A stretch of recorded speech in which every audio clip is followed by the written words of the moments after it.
everyone realized that she was forced to reckon with, which she proved by winning WWE Women's World Championship thrice in 193 and twice in 1995, thus claiming 539 days of reign.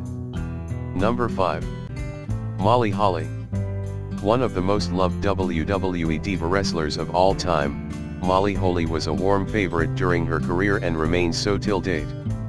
Since her debut in 1997 and retirement in 2005, she won the WWE Women's World Championship twice in 2002 and 2003 and claiming 301 days of reign.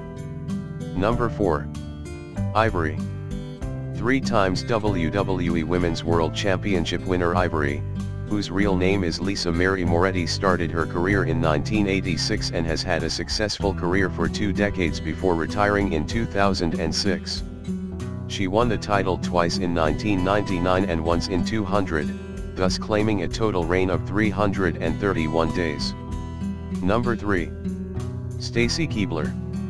One of the sweetest and charming WWE wrestlers of all time, Stacy Keibler won everyone's heart with her good girl image.